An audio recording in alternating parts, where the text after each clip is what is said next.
Marcus Blackwood stood at the edge of the cliff overlooking the dark valley below, his centuries-old eyes reflecting the pale moonlight. The weight of his actions pressed down on him like a mountain, each memory a sharp blade cutting through his immortal heart. He had been the Vampire King for over 800 years, ruling with an iron fist and commanding respect through fear. But, tonight, everything had changed. The betrayal had happened 3 nights ago, during the blood moon ceremony that occurred once every 50 years. It was the most sacred ritual among his kind, where vampire clans from across the world gathered to renew their ancient pacts. Marcus had made a decision that would haunt him for eternity. He had chosen to save a human child over protecting his own vampire subjects. Elena Rodriguez, a 7-year-old girl with bright brown eyes and an innocent smile, had wandered into the ceremonial grounds while playing near her grandmother's house in the nearby village. The child had no idea she had stumbled into a gathering of the most dangerous creatures on Earth. According to vampire law, any human who witnessed their sacred rituals must be eliminated immediately to protect their secret existence. But, when Marcus saw Elena standing there, trembling with fear yet showing remarkable courage, something inside him broke. For the first time in centuries, he felt something he thought had died long ago: compassion. The child reminded him of his own daughter, Isabella, who had died of plague over 900 years ago when he was still human. "Kill the child," demanded Victoria Ashworth, his most trusted lieutenant and the leader of the European Coven. Her silver hair gleamed in the moonlight as her fangs extended, ready for the kill. "The law is clear, my king. No witnesses." Marcus had looked at little Elena, who was clutching a small wooden doll her grandmother had made for her. The child's heartbeat echoed in his supernatural hearing, fast and frightened, yet she stood her ground. In that moment, he made the choice that would cost him everything. "No," Marcus said firmly, his voice carrying the authority of centuries. "The child lives." The gathering of vampires fell silent. Never before had their king defied the ancient laws that had kept their species safe for millennia. Victoria's eyes widened in shock and anger. "You cannot be serious, Marcus. This goes against everything we stand for. Every law our ancestors died to protect." Marcus walked slowly toward Elena, his movements careful and non-threatening. He knelt down to her level, his dark eyes meeting hers. "What's your name, little one?" "Elena," she whispered, her voice barely audible. "Are you going to hurt me?" "No, child. I'm going to make sure you get home safely to your grandmother." The Vampire King turned to face his subjects, all of whom were staring at him with expressions ranging from confusion to outright rebellion. These were creatures who had followed him through wars, plagues, and the rise and fall of human civilizations. They had trusted his judgment implicitly for 8 centuries. "This child has done nothing wrong," Marcus announced. "She is innocent of any crime against our kind. I will not allow her blood to be spilled on sacred ground." Thomas Harding, the leader of the American Covens, stepped forward.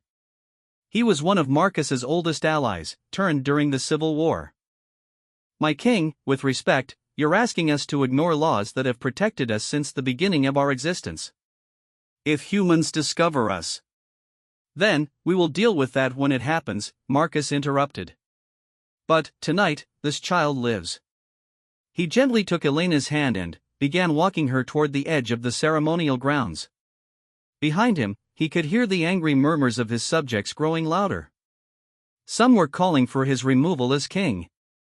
Others were demanding that both he and the child be executed for breaking vampire law. As they walked, Elena looked up at him with curious eyes. "Why do you have such sharp teeth?" Marcus almost smiled despite the gravity of the situation. "They help me eat," he said simply. "My grandmother says there are monsters in the forest, but you don't seem like a monster. You're helping me." Those words hit Marcus harder than any weapon could. A monster, that's exactly what he had been for centuries. He had killed thousands, ruled through terror, and shown no mercy to those who opposed him. But this innocent child saw something different in him. When they reached the village, Marcus could see Elena's grandmother frantically searching for her with several neighbors. The old woman's relief was palpable when she saw her granddaughter approaching. "Elena! Thank God you're safe." The grandmother rushed forward and swept the child into her arms. Elena turned back to Marcus. "Thank you for helping me find my way home." Before Marcus could respond, the child and her grandmother disappeared into their small house. He stood there for a long moment, watching the warm light in their windows, remembering what it felt like to have a family, to have someone who looked at him with love instead of fear. By the time Marcus returned to the ceremonial grounds, more than half of his subjects had already left. Those who remained were the ones closest to him, but even they looked at him with disappointment and confusion. Victoria approached him, her face a mask of cold anger. "You have destroyed everything we've built, Marcus. The other covens are already talking about choosing a new king. Someone who will actually follow our laws." "Perhaps it's time," Marcus replied quietly. "Perhaps I've been king for too long. You've been our leader for 800 years. You've kept us safe, kept us hidden, kept us strong. And you're willing to throw all of that away for one human child?" Marcus looked at his lieutenant, this woman who had been by his side through countless battles and challenges. "Victoria, when was the last time you felt truly alive? Not just immortal, but alive?" She stared at him as if he had lost his mind. "We are vampires, Marcus. We are not meant to feel alive. We are meant to survive. Maybe that's where we've gone wrong." Over the next 2 days, the vampire world erupted in chaos. Covens across the globe called emergency meetings. Ancient alliances crumbled as different factions debated what should be done about their king's betrayal. Some demanded his immediate execution. Others suggested stripping him of his powers and banishing him. A few, very few, wondered if perhaps their king had seen something they had missed. The European covens, led by Victoria, declared Marcus unfit to rule. The Asian covens, always more traditional, agreed. The American covens were split, with Thomas Harding trying to maintain loyalty to Marcus while acknowledging the severity of his actions. Rebecca Stone, a vampire Marcus had turned during the American Revolution, came to see him on the second night. She had served as his advisor for over 2 centuries and was one of the few who dared to speak to him honestly. "They're planning to remove you, Marcus. Tonight." Victoria has gathered enough support from the major covens. Marcus nodded. He had expected this. "And you, Rebecca? Where do you stand?" She was quiet for a long moment. "I've watched you lead our people for centuries. I've seen you make difficult decisions, sometimes ruthless ones, always for the good of our species. But I've also watched you become harder, colder, more distant with each passing decade. What you did 3 nights ago, it was the first time in 100 years I've seen you act from your heart instead of your head. The heart is a luxury vampires cannot afford," Marcus said, echoing words he had spoken countless times over the centuries. "Is it? Or have we simply convinced ourselves of that because it's easier than facing what we've become?" Before Marcus could answer, they heard the approaching footsteps of many vampires. The confrontation was about to begin. Victoria led a group of 20 vampires into Marcus's private chambers. These were the most powerful and influential leaders from around the world. Their faces were hard, their eyes cold. "Marcus Blackwood," Victoria announced formally, "you stand accused of betraying the fundamental laws of our kind. You have endangered every vampire in existence by allowing a human witness to live. The punishment for such betrayal has always been death." Marcus stood slowly, his tall frame imposing even in defeat. "I do not deny the charges." "Then, you accept the consequences?" Marcus thought of Elena, safely asleep in her grandmother's house. He thought of his own daughter, Isabella, who had died so long ago. He thought of the thousands of humans he had killed over the centuries, each one someone's child, someone's beloved family member. "I accept that my actions have consequences. But I do not accept that showing mercy is a betrayal." Thomas Harding stepped forward. "Marcus, we've been allies for over a century. I'm giving you one chance to make this right. Order the death of the child, and we can move past this." "No." The single word rang out in the silence like a bell. There was no hesitation, no doubt in Marcus's voice. Victoria's eyes flashed with anger. then you leave us no choice. But, before anyone could move, a young vampire named David Chen, who had been turned only 50 years ago, spoke up. Wait. What if our king is right? The room fell silent. No one had expected this. David continued, his voice gaining strength. For 1,000 years, we've lived in hiding, feeding off humans like parasites, ruling through fear. What has it gotten us? We're no closer to finding peace or purpose. We're just existing. Maybe it's time we tried a different path. Silence. Victoria snapped. You're barely a century old. You know nothing of our struggles, nothing of what it takes to keep our kind safe. I know that I've never felt more empty than I have since becoming a vampire, David replied. And I know that what our king did 3 nights ago was the first truly noble thing I've witnessed in my 50 years of immortal life. Several other young vampires nodded in agreement. Marcus watched with growing amazement as his subjects began to divide into 2 camps, those who supported the old ways and those who wondered if change might be possible. But Victoria had heard enough. This ends now, she declared, her fangs extending as she prepared to attack Marcus. The vampire king made no move to defend himself. If his death would protect Elena and, perhaps inspire some of his kind to find a better way, then, perhaps it would be worth it. But, as Victoria lunged forward, Rebecca Stone stepped between them. If you want to kill our king, you'll have to go through me first. One by one, other vampires joined Rebecca, forming a protective circle around Marcus.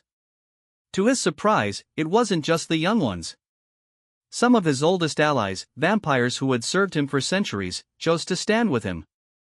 Thomas Harding looked torn, clearly struggling with the decision. Finally, he stepped forward, but, instead of joining either side, he spoke to the room. We are tearing ourselves apart over the actions of one night. Perhaps we should take time to truly consider what our king's choice means. I propose we give Marcus 1 year to prove that his path can work without destroying us all. Victoria whirled on Thomas. A year? You want to risk the exposure of our entire species for a year-long experiment? I want to avoid a civil war that will definitely destroy us, Thomas replied.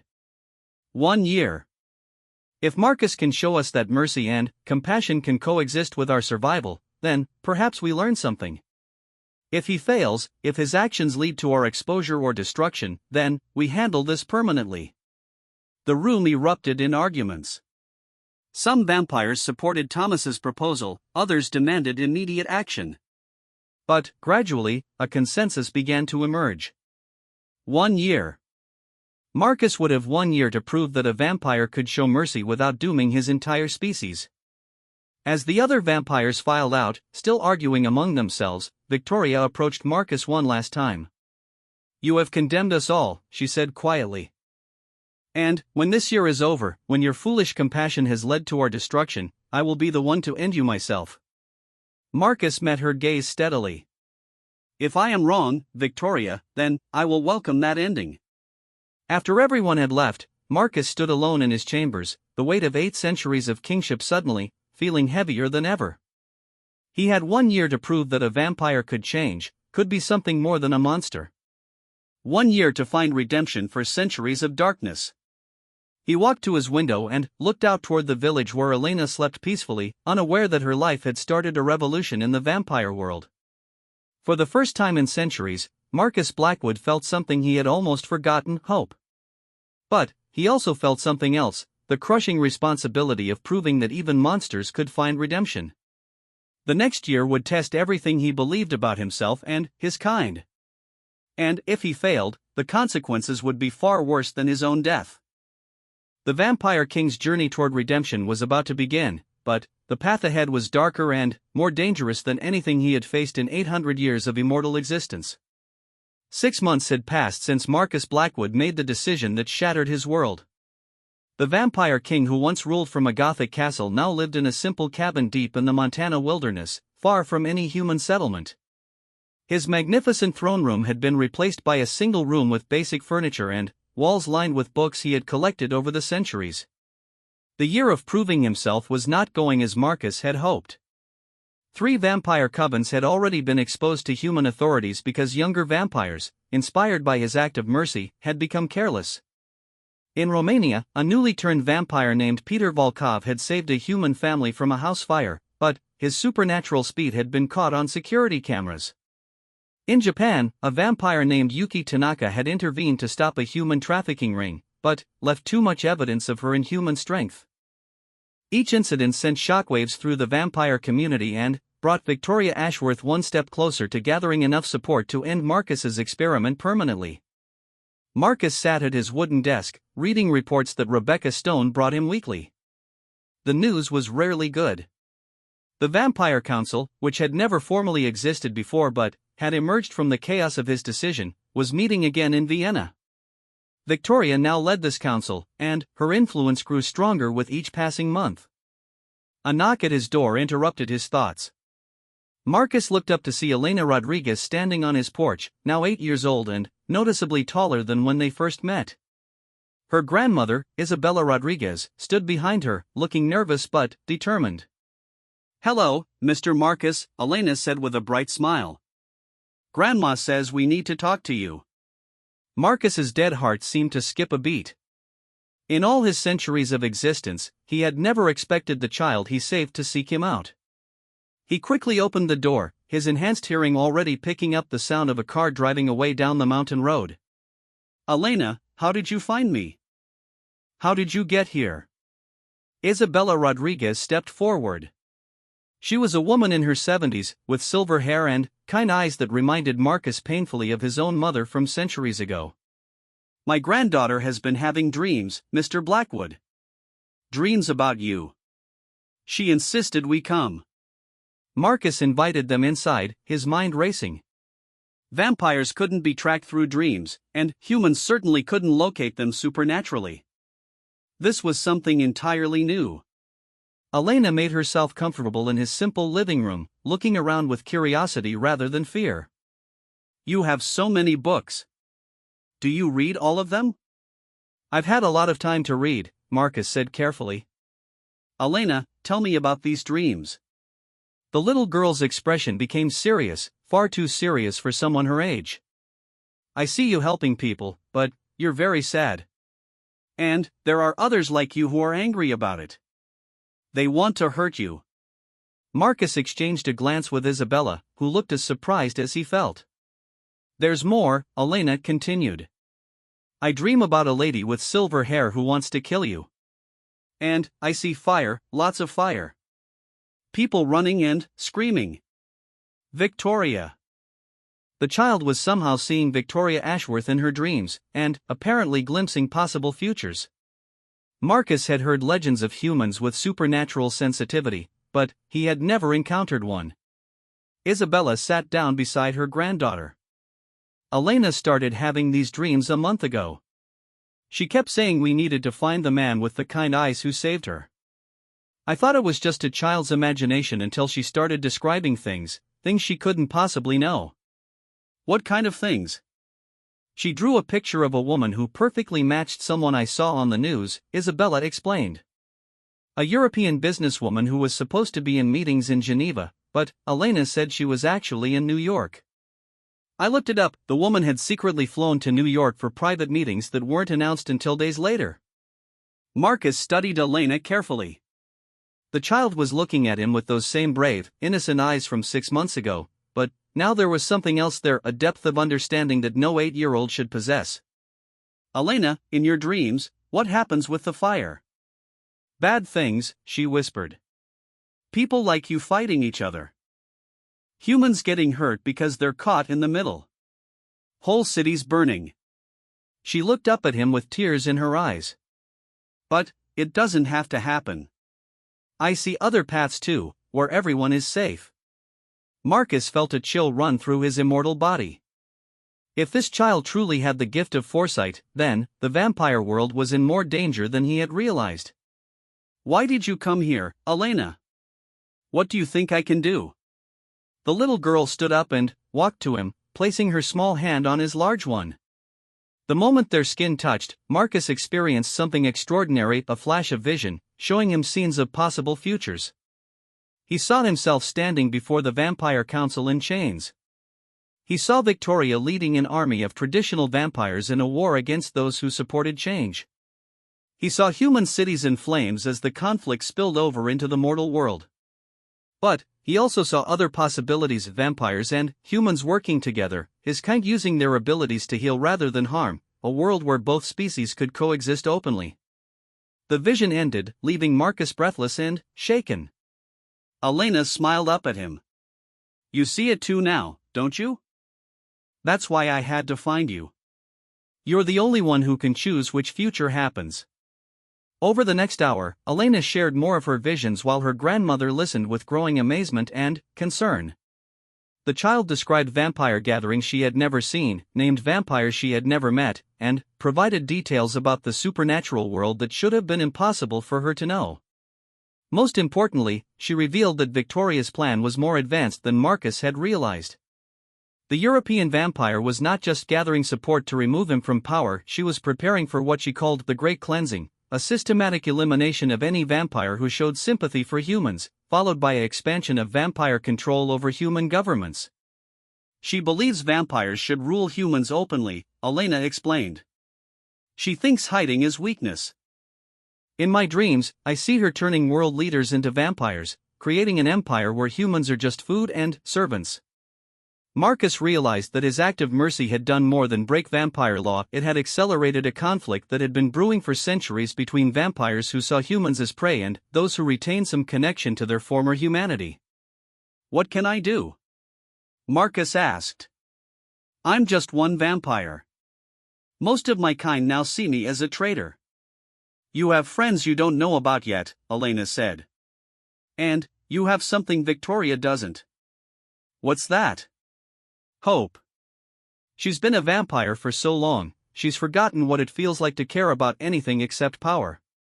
"But you remembered. That night you saved me, you remembered what it was like to be good." Isabella had been quiet through most of this conversation, but now she spoke up. "Mr. Blackwood, I don't pretend to understand what my granddaughter is talking about when she mentions vampires and supernatural things. But I know evil when I see it, and I know good when I see it. Whatever you are, you chose to protect a child when you could have hurt her. That tells me everything I need to know about your character." Marcus looked at this elderly human woman with wonder. She was sitting in the home of a creature who could kill her without effort, calmly discussing the supernatural as if it were the most natural thing in the world. "You're not afraid of me?" Isabella smiled. "Mr. Blackwood, I'd buried 3 husbands, survived 2 wars, and raised 6 children mostly on my own. It takes a lot more than sharp teeth to frighten me at my age." Elena giggled at her grandmother's response, and, for a moment, Marcus's cabin felt warm and alive in a way it hadn't in centuries. But the moment was interrupted by a sound that made Marcus freeze: the approaching footsteps of multiple vampires. His enhanced hearing picked up at least 6 distinct heartbeats, all moving with the deliberate pace of predators who knew their prey was trapped. "Elena, Isabella, you need to hide," Marcus said urgently. "Now." But Elena shook her head. "They're not here to hurt me, Mr. Marcus. They're here to help you." Before Marcus could ask what she meant, 6 vampires appeared at his door. But, instead of Victoria's forces, these were vampires Marcus recognized as supporters: Rebecca Stone, Thomas Harding, David Chen, and 3 others from various covens around the world. Rebecca entered first, her expression grim. "Marcus, we need to leave. Now. Victoria knows about this place, and she's coming with a kill squad." Thomas looked surprised to see the humans. "Who are they?" "The child I saved," Marcus explained quickly. "And her grandmother." "Elena, how did you know they were coming to help?" "Same way I knew everything else," Elena said matter-of-factly. "I saw it in my dreams." David Chen stared at the little girl in amazement. "She's a seer. A true human seer. Marcus, do you realize how rare this is? How powerful? Powerful enough to tip the balance in our favor," said a voice from the doorway. Everyone turned to see a vampire Marcus hadn't seen in over a century: Dr. Sarah Mitchell, who had been turned during her service as a nurse in World War I. She had spent the last 100 years working secretly in human hospitals, using her vampiric abilities to save lives rather than take them. Sarah? What are you doing here? Same thing as the others, she replied. Fighting for the right of our kind to choose compassion over cruelty.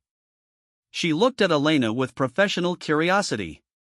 And if this child is truly a seer, she may be the key to proving that vampires and humans can coexist. Rebecca stepped forward urgently. We can discuss this later. Right now, we need to move. Victoria's forces are less than an hour away, and they're not coming to talk. As the vampires prepared to leave, Elena tugged on Marcus's jacket. Mr. Marcus, in my dreams, running away doesn't work. The bad future still happens if you run. What do you suggest? Marcus asked. Elena looked older than her 8 years as she answered. We go to them instead. All the vampires who want to change need to gather in one place. Make Victoria come to us, where we choose the ground for the fight. Thomas shook his head. That's suicide. We're outnumbered at least 3-1.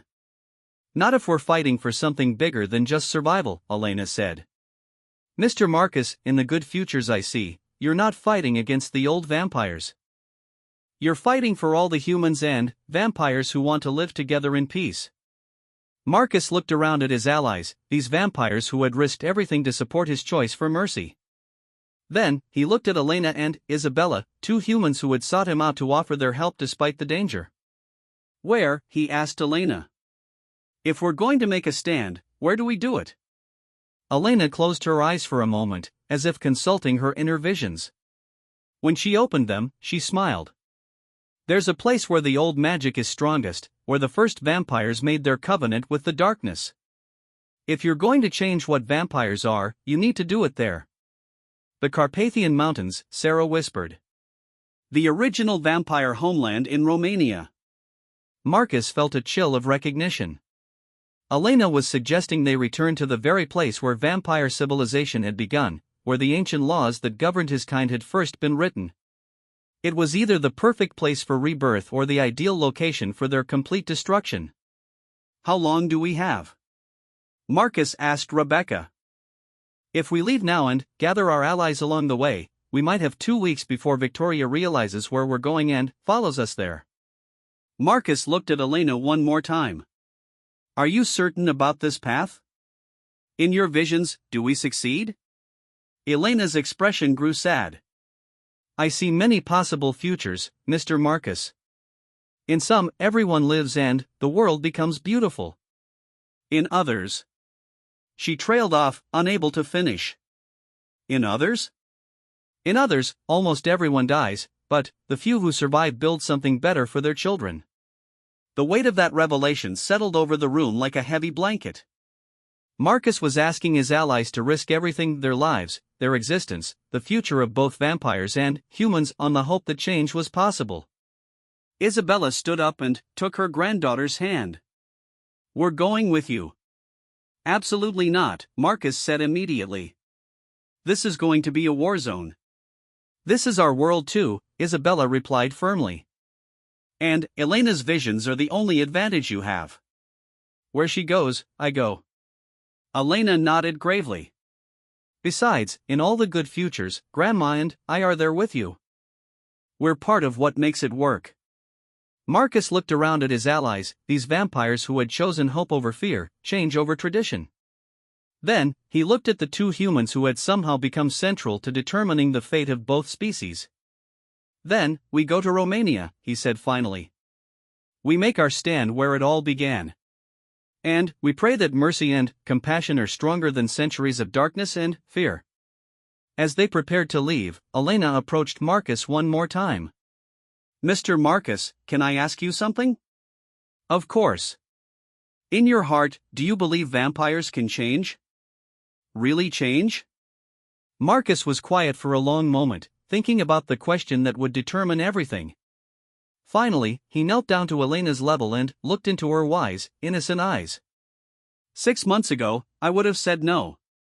But, meeting you, seeing your grandmother's courage, watching vampires like David and Sarah choose love over power, yes, Elena. I believe we can change. The question is whether we'll survive the process." Elena smiled and hugged him, and, for the first time in centuries, Marcus Blackwood felt like he might actually deserve redemption. But, as they left the cabin and began their journey toward what would either be their salvation or destruction, Marcus couldn't shake the feeling that the hardest battles still lay ahead. Victoria Ashworth was not just fighting to maintain vampire law, she was fighting to preserve a way of life that had sustained their kind for millennia. And she would not give up without a war that could consume everything they both held dear. The ancient Carpathian fortress had been abandoned for 3 centuries, but it remembered the blood that had once flowed through its stone corridors. Marcus Blackwood stood in the great hall where the first vampire council had met over 1,000 years ago, feeling the weight of history pressing down on him like a physical force. 2 weeks had passed since he left Montana with his small band of allies. Now, nearly 200 vampires filled the crumbling fortress, far more than Marcus had dared hope for, yet still vastly outnumbered by Victoria Ashworth's forces gathering in the valleys below. Elena Rodriguez sat on the ancient throne where vampire kings had once ruled, her small legs dangling over the edge while she drew pictures of her visions. Her grandmother Isabella had taken charge of coordinating the human volunteers who had somehow learned of their gathering and come to help former victims of vampire attacks who chose forgiveness over revenge, researchers who had studied the supernatural, and ordinary people who believed in the possibility of change. "The scouts report Victoria's army will reach us by tomorrow night," Rebecca Stone informed Marcus. She looked exhausted, having spent weeks traveling to gather their allies. "Marcus, I need to be honest with you. We have maybe 200 vampires. She has over 600, including some of the oldest and most powerful vampires in existence." Marcus nodded grimly. He had expected this. Victoria had had centuries to build alliances and inspire loyalty among traditional vampires. His rebellion was barely a year old. "It's not just the numbers," Thomas Harding added. He had arrived 3 days earlier with a group of American vampires, many of whom were having second thoughts now that they faced the reality of war. "Victoria has convinced most of our kind that you're not just breaking vampire law, you're threatening our very survival as a species." Dr. Sarah Mitchell approached them, her medical bag slung over her shoulder. She had been treating both vampire and human wounded from skirmishes throughout their journey. "I've been thinking about what Elena said, about this being where vampire civilization began. Maybe that's more important than we realized." "What do you mean?" Marcus asked. Sarah gestured toward the ancient carvings on the walls, depicting the first vampires and their covenant with dark forces. According to legend, the first vampires made their pact with darkness in this very hall. They traded their humanity for immortality and power. But what if the same place could be used to make a different kind of pact? Elena looked up from her drawings. "You mean like undoing the old magic and making new magic?" "Exactly. Elena, in your visions of the good futures, what happens in this place?" Elena's expression grew thoughtful. "I see light. Lots of light, brighter than anything I've ever seen. And I see the darkness that's been inside vampires for so long finally going away. But..." She hesitated. "But what?" Marcus asked gently. "Someone has to choose to give up everything to make it happen. Someone has to sacrifice themselves to break the old covenant and make a new one." A chill fell over the group. Marcus felt the weight of Elena's words, understanding instinctively that she was talking about him.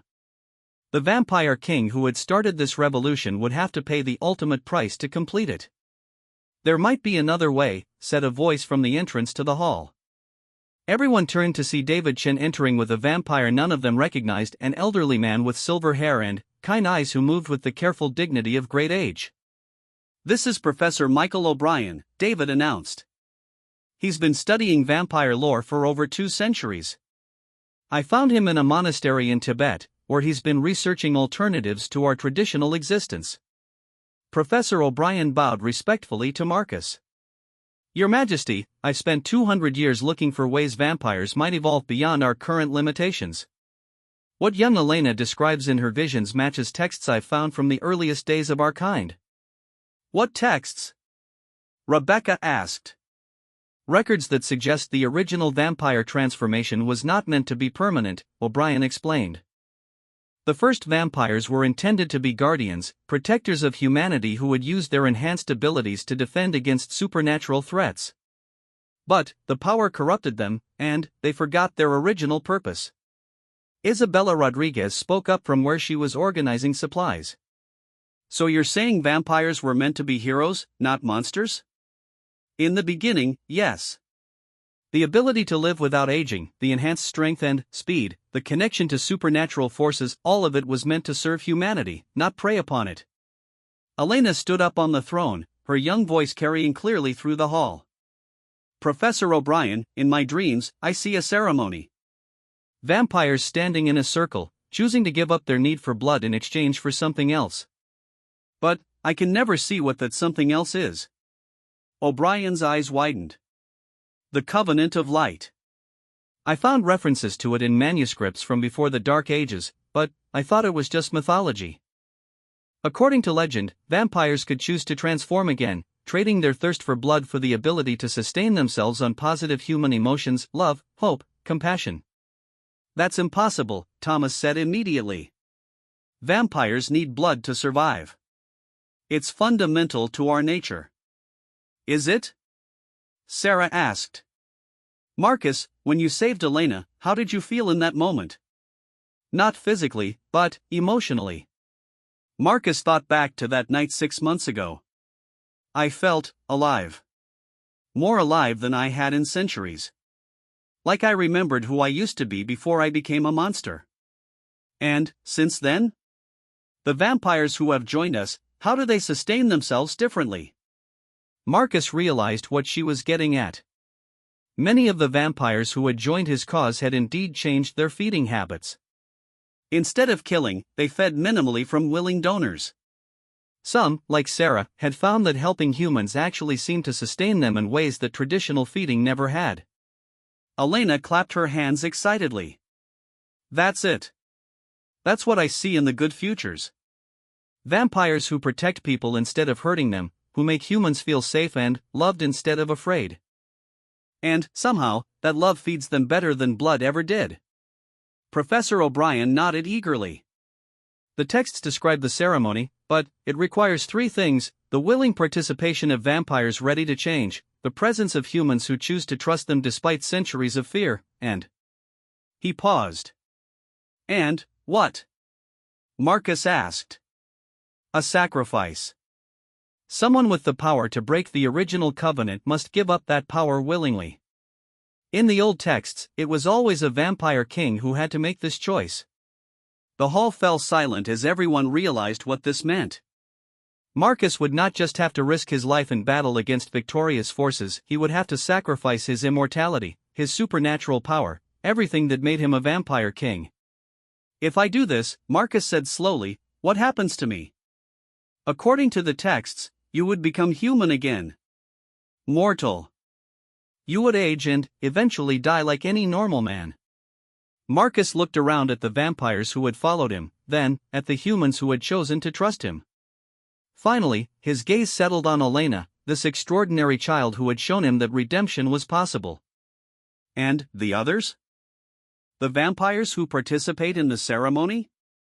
They would become something new. Still immortal, still enhanced, but sustained by positive connection with humanity instead of feeding on it. They would become what vampires were originally meant to be: protectors, guardians, bridges between the human and supernatural worlds. Elena jumped down from the throne and ran to Marcus.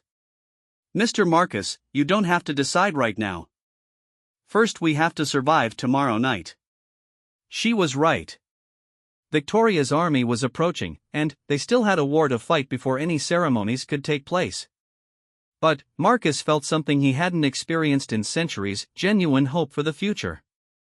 The next day passed in frantic preparation. Vampires who had never worked alongside humans found themselves learning from people they had once considered nothing more than prey. Humans who had feared the supernatural discovered that many vampires were tired of being monsters and genuinely wanted to change. Elena spent the day moving between both groups, her presence somehow calming fears and building bridges. she helped a vampire named Catherine Walsh overcome her guilt about past killings by introducing her to Maria Santos, a human whose family Catherine had once attacked but who chose to forgive. She convinced a group of skeptical humans to trust vampire allies by showing them Sarah's medical work and David's protection of vulnerable humans. As night fell, Victoria's forces surrounded the fortress. Marcus stood on the battlements, looking down at an army of vampires who had chosen tradition over change, fear over hope. At their head, Victoria Ashworth looked up at him with eyes full of cold determination. Marcus Blackwood. Victoria's voice carried clearly in the night air. You have one last chance to abandon this foolishness. Surrender now, execute the human witnesses, and return to the old ways. I might allow you to live as an exile rather than executing you for treason. Marcus stepped forward to the edge of the battlements. Victoria, I offer you the same choice. Join us in building something better. Help us show the world that vampires can be more than parasites and predators. Victoria's laughter was sharp and bitter. You want us to become servants to the humans we once ruled. You want us to give up centuries of power and dominion to become their lapdog protectors. Never. Then, we have nothing more to discuss, Marcus replied. The battle began at midnight, and it was unlike any conflict in vampire history.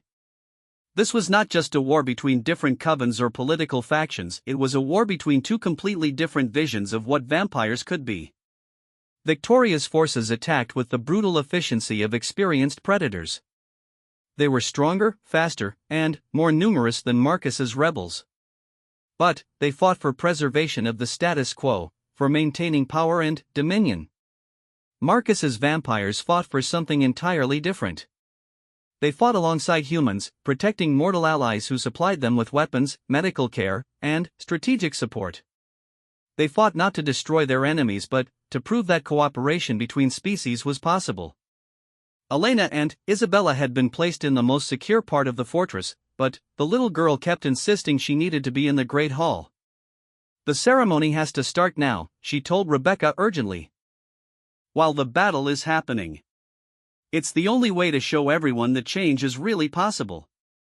Rebecca looked out at the fierce fighting raging in the courtyards below. Elena, we can't perform a mystical ceremony while we're in the middle of a war. But that's exactly when we need to do it, Elena insisted. Professor O'Brien, you know the words, right? The ritual to break the old covenant? The elderly vampire scholar nodded reluctantly. I've studied the texts for decades, but, Elena, we don't even know if it will work. And, if Marcus performs this ritual, he might die. If he doesn't perform it, we all might die, Elena replied with the wisdom of someone far older than her 8 years. Marcus, who had been fighting on the front lines, suddenly appeared in the great hall. His clothes were torn and bloodied, but his eyes blazed with determination. Elena's right. This is why we came here. Not just to fight a war, but to prove that transformation is possible. One by one, the vampires who had joined Marcus's cause began gathering in the great hall, even as the battle raged around them. Some were wounded, all were exhausted, but they came because they believed in the possibility of change. The humans came too, Isabella, Maria, the researchers and volunteers who had risked everything to support this impossible dream. They formed a circle in the center of the hall, vampires and humans alternating, their hands joined despite centuries of fear and mistrust. Professor O'Brien began reciting the ancient words, his voice echoing off the stone walls where vampire civilization had begun over 1,000 years earlier. The language was older than any modern tongue, a mixture of Latin and something far more primal. As he spoke, Marcus felt the weight of his immortal power beginning to shift. The supernatural strength that had defined him for 8 centuries started to flow out of him and into the circle of joined hands. But, instead of weakening him, the process filled him with a warmth and vitality he had forgotten existed. The vampires in the circle began to change. Their fangs retracted, their pale skin took on a healthier color, and their eyes lost the predatory gleam that had marked them as monsters.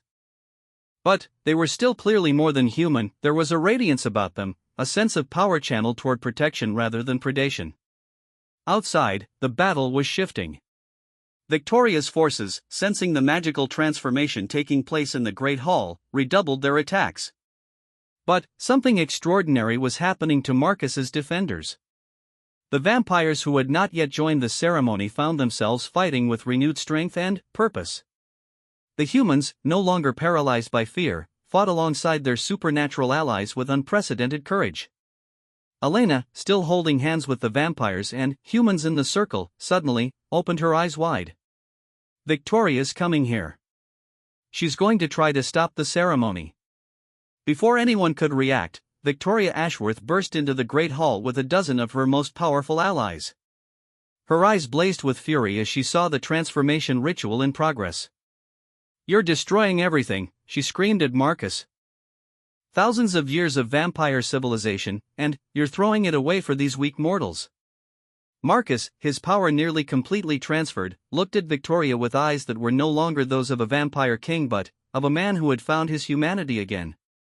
"I'm not destroying anything, Victoria. I'm completing what we were always meant to become." Victoria raised her hand, dark energy crackling around her fingers, preparing to strike down Marcus and shatter the ceremony. But before she could attack, Elena stepped out of the circle. "Miss Victoria," the little girl said, her voice calm and unafraid. "I know you're scared. I can see it in your heart. You're afraid that if vampires change, you'll have to face all the terrible things you've done over the centuries." Victoria hesitated, thrown off balance by the child's words. "I am not afraid of anything." "Yes, you are. You're afraid that if you let yourself feel guilty about hurting people, the pain will be too much to bear. But it doesn't have to be that way." Elena walked toward Victoria, her small hand extended.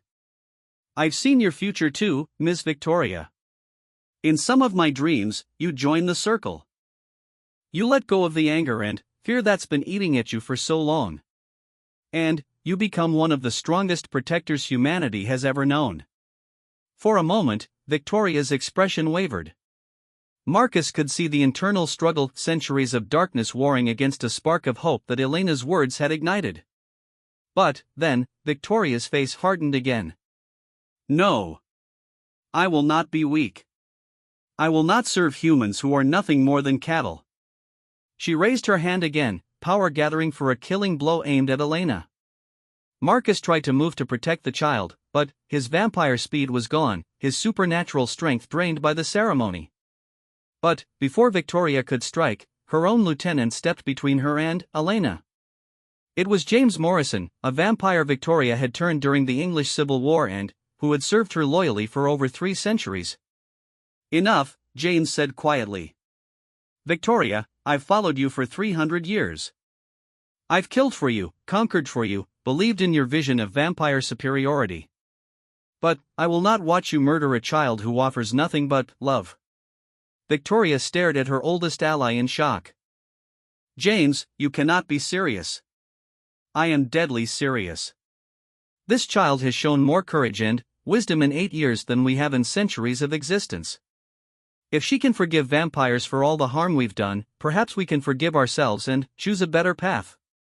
James walked over to the circle and took the hand of a human woman, then extended his other hand to a vampire who had been hesitating on the sidelines. "I choose transformation." One by one, other vampires from Victoria's own forces began joining the circle. Some were young vampires who had never fully embraced the predatory lifestyle.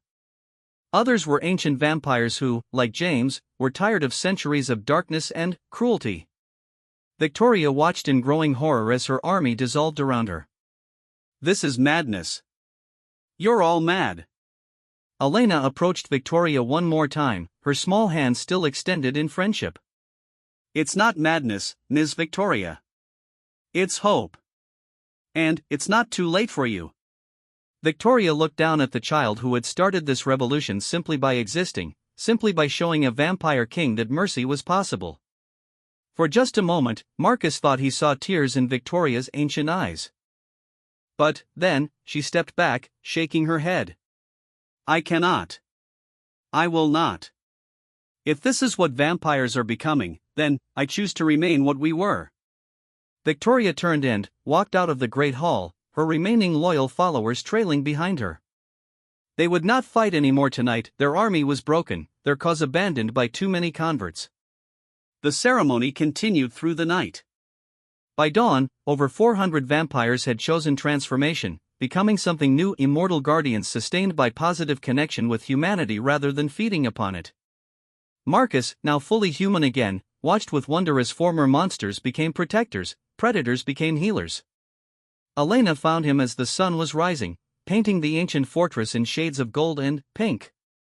"How do you feel, Mr. Marcus?" Marcus looked at his hands, no longer pale and cold but warm and living. He could feel his heartbeat, something he hadn't experienced in 8 centuries. "I feel alive. Truly alive for the first time in so long. Do you regret giving up your power?" Marcus knelt down to Elena's level and smiled. "Elena, I spent 800 years as a vampire king, ruling through fear and feeding on blood. I've been human again for only a few hours, and already I feel like I've accomplished more good than in all those centuries combined." Elena hugged him tightly. "And this is just the beginning. In my good dreams, the world becomes so much better now that vampires and humans can work together." "What about Victoria? In your visions, does she ever change?"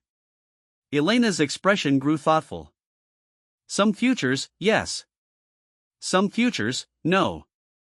But, now that so many vampires have chosen the new way, she can't stop the change from happening. Even if she never joins us, the world will still become better." As the weeks passed, news of the transformation spread throughout the supernatural world.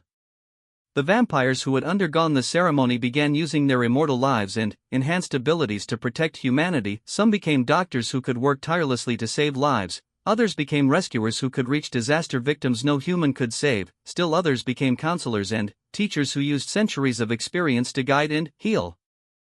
Marcus, now mortal but retaining the wisdom of his centuries, became an ambassador between the human and supernatural worlds. His sacrifice had not only transformed vampires but had proven to humanity that even monsters could choose redemption.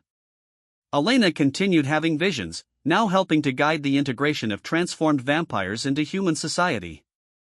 Her grandmother Isabella became the first human to serve on the new Council of Cooperation that governed vampire-human relations. 6 months after the battle in the Carpathian Mountains, Marcus received a letter. It was from Victoria Ashworth, written from somewhere in Antarctica where she had retreated with her few remaining traditional followers. "Marcus," the letter read, "you have won. The world you and that extraordinary child envisioned is becoming reality. Most vampires have chosen your path of cooperation over my path of domination. I write to inform you that my remaining followers and I will not interfere with your new world order. We will remain in isolation, neither helping nor hindering what you have built. Perhaps someday I will understand what you saw in that moment when you chose to save Elena Rodriguez. Perhaps someday I will have the courage to choose hope over fear as you did. But that day is not today. Know this, though, I respect what you accomplished, even if I cannot embrace it myself. You found a way to give our kind something I thought was impossible, redemption." Victoria Marcus showed the letter to Elena, who read it with the same serious expression she had worn throughout their incredible journey. "She'll come around eventually," Elena said confidently. "I still see those futures where she joins us. It might take another 100 years, but she'll get there." Marcus smiled and ruffled Elena's hair. "And what about us? What do your visions show for our future?" Elena grinned, looking like the normal 8-year-old she had never quite been able to be. "Good things, Mr. Marcus. Really, really good things. The world is going to be so much brighter now." As Marcus looked out at a world where vampires had become guardians, where centuries of fear were slowly being replaced by cooperation and trust, he knew that Elena was right. His betrayal of vampire Lot had cost him his immortality and his throne, but it had given him something far more valuable, the chance to help both vampires and humans become the best versions of themselves. The vampire king was gone, but the man who remained had found something worth more than any crown: redemption, love, and hope for a future where monsters and heroes were choices rather than destinies. And, in the end, that transformation was worth any price he could have paid.